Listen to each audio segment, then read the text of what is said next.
Try to walk. If you cannot walk, try to crawl. That means try to do our level best in our constitution. In the Indian constitution, there is a provision. Article 51, capital A, J, which says we should strive for excellence. നമുക്ക് ഒരുപാട് പരിധികളുണ്ടാവാം, പരിമിതികളുണ്ടാവാം, പരാധീനതകളുണ്ടാവാം. ഈ പരിമിതികളെയും പരാധീനതകളെയും പരമാവധി പരാജയപ്പെടുത്തുക, മുന്നേറുക എന്നുള്ളതാണ് ജീവിതത്തിൻ്റെ challenge എന്ന് പറയുന്നത്. എല്ലാം കയ്യിലുണ്ടെങ്കിൽ നമ്മൾ ജീവിതത്തിൽ വലിയ നേട്ടം നേടിയിട്ട് വലിയ പ്രത്യേകിച്ച് നമുക്കൊന്നും ക്ലെയിം ചെയ്യാനില്ല.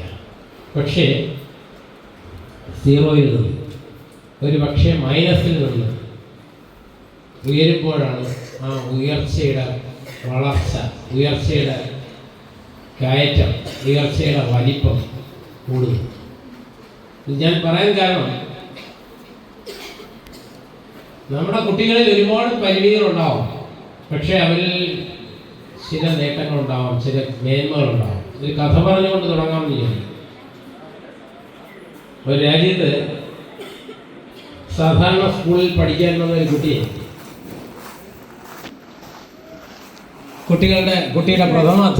പ്രധാനപ്പെട്ട teacher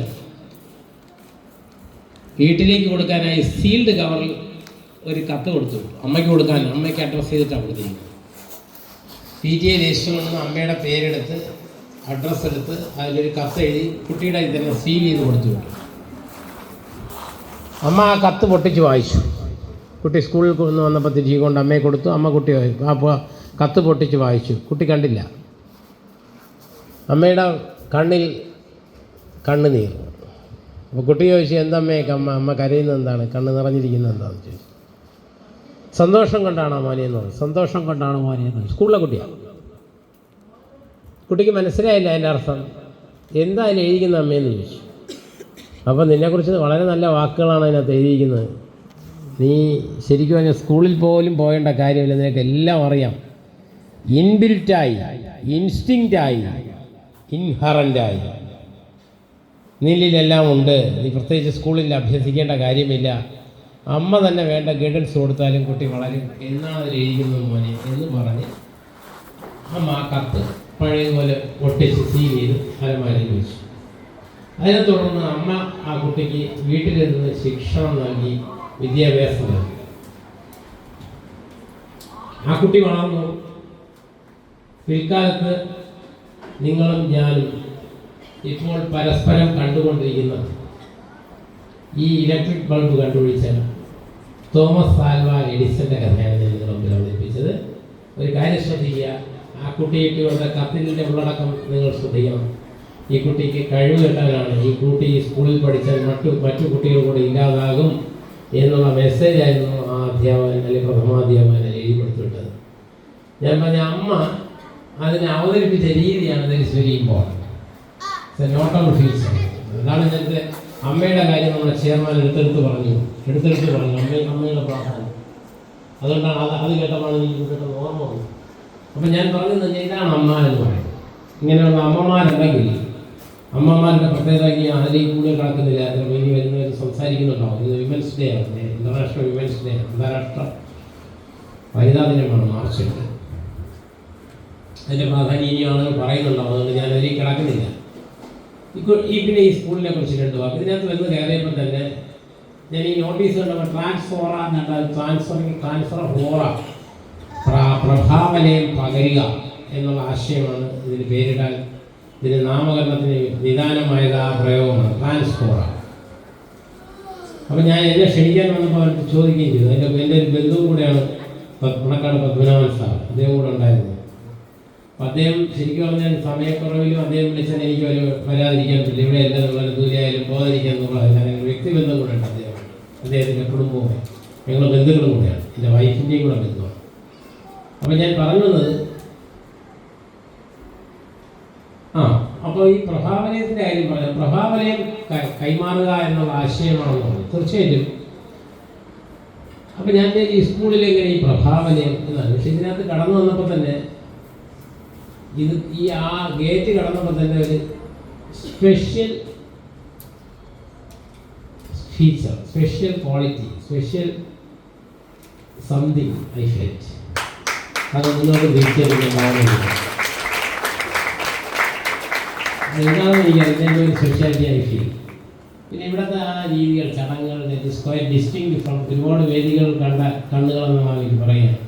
it's quite distinct from the conventionally considered concepts. കൺവെൻഷണലായി കൺസീഡ് ചെയ്ത് പോരുന്ന, അംഗീകരിച്ച് പോരുന്ന സങ്കല്പങ്ങൾ വ്യത്യസ്തമായ ഒരു കൺസെപ്റ്റാണ് ഇവിടെ കണ്ടത്. Hats of two that concept also. അപ്പോൾ ഞാൻ പറഞ്ഞു വന്ന വിഷയം ഞാൻ വീണ്ടും വരുന്നു. ഒരു കുട്ടിയെ വളർത്തിക്കൊണ്ടുവരുമ്പോൾ 3 ഫാക്ടേഴ്സ് ഇമ്പോർട്ടൻ്റ് ആണ്. EMB എന്ന് പറയുന്നത് മാനേജ്മെൻറ്റ്. ഒരു ട്രയാങ്കിൾ വരച്ചിട്ട്, ത്രികോണം വരച്ചിട്ട് 3 വെർട്ടിക്സ് 3 ശീർഷങ്ങൾ EMB എന്ന രീതിയിൽ നാമകരണം ചെയ്ത ഒരു കുട്ടിയുടെ വളർച്ചയിൽ ഈ 3 പ്രധാനമാണ്. എൻവയോൺമെൻറ്റ് പ്രധാനമാണ്, മോട്ടിവേഷൻ പ്രധാനമാണ്, ബിഹേവിയർ പ്രധാനമാണ്. ഇവിടെ ആ എൻവയോൺമെൻറ്റ് ശരിക്കുമുണ്ട്. ശരിക്കും ഞാൻ ഇതിനകത്തുള്ള ബോർഡുകളൊക്കെ നോക്കുക, യോഗ, കളരി, ഞാൻ ചോദിക്കുകയായിരുന്നു, കരാട്ടെ, ഇതെല്ലാം അതിനകത്ത് അഭ്യസിക്കുക. കുട്ടികൾക്ക് താല്പര്യമുള്ള വിഷയമാണ് കുട്ടികളുടെ. Interest is the mother of learning. താല്പര്യമാണ് പഠനത്തിൻ്റെ മാതാവ് എന്ന് പറയാറില്ല. അപ്പോൾ ആ ചൊല്ല് സാർത്ഥകമാക്കിക്കൊണ്ട് കുട്ടികൾക്ക് ഇഷ്ടമുള്ള വിഷയത്തിലാണ് പഠനം കേന്ദ്രീകരിക്കുന്നത്, പഠന രീതി ശ്രദ്ധ ചെലുത്തുന്നത്. അത് വളരെ ശ്രദ്ധേയമാണ്. പിന്നെ രക്ഷകർത്താക്കൾ വളരെയധികം കെയർ കൊടുക്കുന്നുണ്ട്. ഇവിടെ ആദ്യം സംസാരിച്ച ടീച്ചറാണെന്ന് തോന്നുന്നു, ഞാൻ ആളെ പരിചയപ്പെട്ടില്ല. അവർ പറഞ്ഞൊരു വാചകം എനിക്ക് മനസ്സിൽ തട്ടി. സ്വന്തം മക്കൾക്ക് അസൂയ ഉണ്ടാകും വിധം,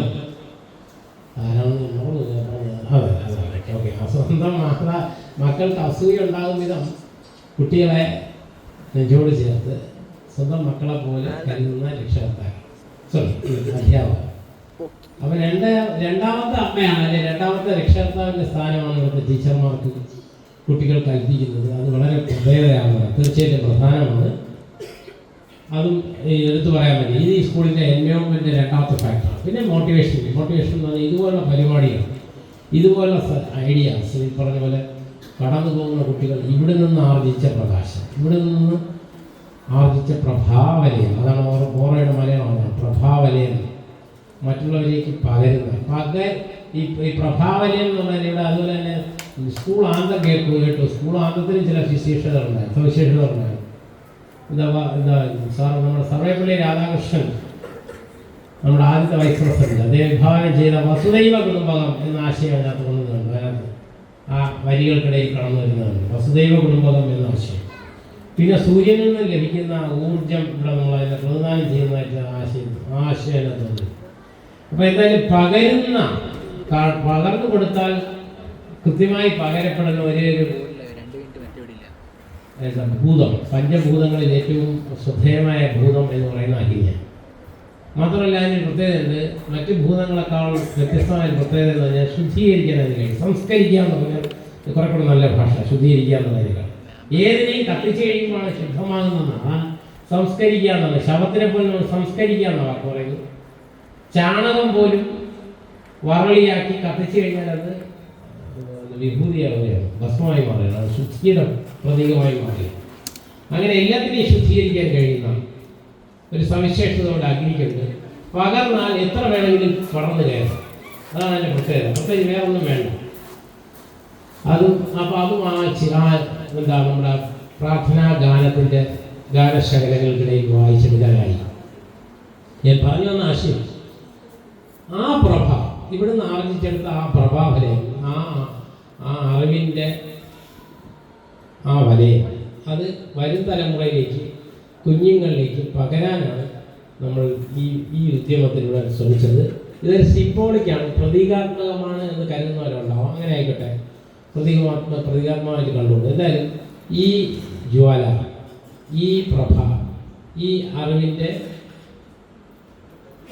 ഈ ആഴി, അറിവിൻ്റെ ഈ അഗ്നി ഈ കുഞ്ഞുങ്ങൾക്ക് ഭാവിയിൽ ഉയർച്ചയിലേക്കുള്ള പന്ഥാവാകട്ടെ എന്ന് ഈ സ്കൂളിൻ്റെ വിജയം, ഈ സ്കൂളിൻ്റെ പുരോഗതി പ്രകാശവേഗതയിലാകട്ടെ എന്ന് ആശംസിച്ചുകൊണ്ട് നിർത്തുന്നു. നന്ദി, നമസ്കാരം.